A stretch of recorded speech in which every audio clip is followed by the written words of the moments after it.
Hello বন্ধুরা, নমস্কার। আজকে আমি একটা নতুন রেসিপি নিয়ে আসছি। ইলিশ পাতুরি সরষা বাটা কীভাবে বানাচ্ছি দেখুন। দেখুন, আমি ইলিশ মাছ একটা এনেছিল, আমি কেটে ধুয়ে রেখেছি। এখন আমি সবটা বানাবো না, কয়েক পিস বানাবো। কিভাবে বানাচ্ছি চলুন দেখবেন। হ্যালো বন্ধুরা, ইলিশ মাছটা মেখে নিয়েছি কী কী দিয়ে দেখুন। অল্প নুন দিয়েছি,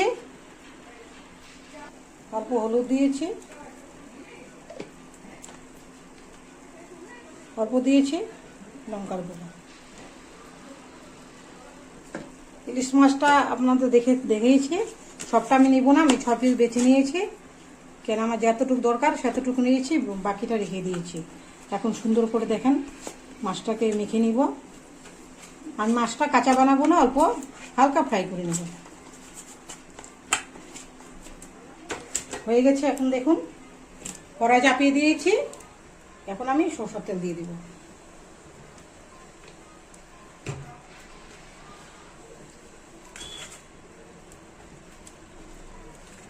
আপনারা দেখতে পাচ্ছেন মাছটাকে ভালো মতনে হলুদ দিয়ে, লবণ দিয়ে আর অল্প লঙ্কা গুঁড়ো দিয়ে মেখে নিয়েছি। এখন হালকা অল্প ভেজে নিব।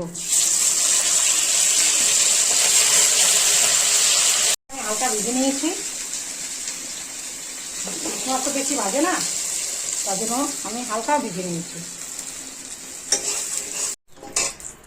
তাহলে বন্ধুরা দেখতে পাচ্ছেন আমি ইলিশ মাছটা ভেজে রেখেছিলাম, সেখানে দিয়ে দিব অল্প কালো জিরা। এখন দিয়ে দিব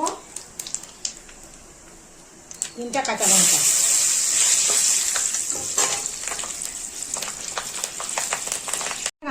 আধা চামচ লঙ্কার গুঁড়া, জিরা গুঁড়া অল্প, অল্প হলুদ,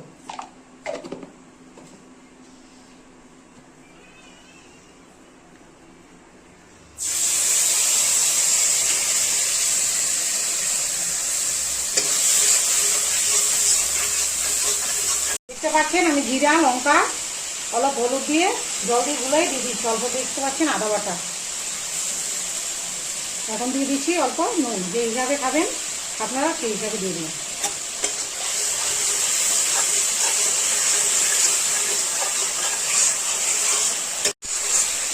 দেখতে পাচ্ছেন আমাদের লঙ্কা জিরাটা দিয়েছিলাম যে সেটা ভালো হয়ে গেছে। এখন সরষে পোস্ত আমি বেটে রেখেছি 2টা কাঁচা লঙ্কা দিয়ে, সেটা আমি দিয়ে দেবো।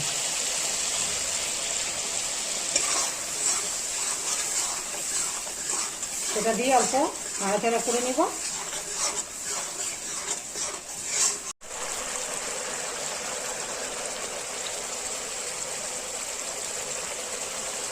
দেখতে পাচ্ছেন বন্ধুরা আমার মশলাটা ভালো করে ভাজা হয়ে গেছে, তেলও ছেড়ে দিয়েছে। হালকা অল্প জল দিয়ে দেবো, আমি শুকনো করবো তো।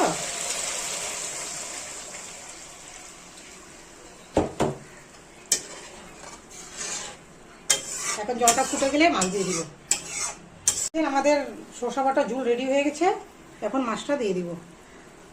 মাছটা হালকা ভেজেছিলাম, রেখেছিলাম ভেজে।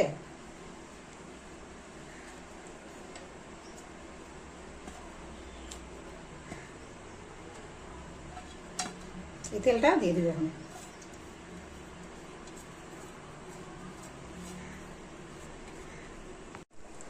দেখতে পাচ্ছেন আমাদের ইলিশ মাছটা দিয়ে দিচ্ছি। এখন আমি অল্প সরষা তেল দিয়ে দেবো। সরষা তেল দিলে যে ইলিশ মাছের বহু টেস্ট। এখন দিয়ে দিব অল্প হালকা গরম মশলা, বেশি না, অল্প। ধনা পাতা দিলেও হয়, ধনা পাতা নাই, তার জন্য আমি গরম মশলা দিয়ে দিচ্ছি। দেখতে পাচ্ছেন এখন আমি একদম 2 মিনিটের জন্য অল্প ঢেকে দিব, তেলটা সেন্ট বাড়বে।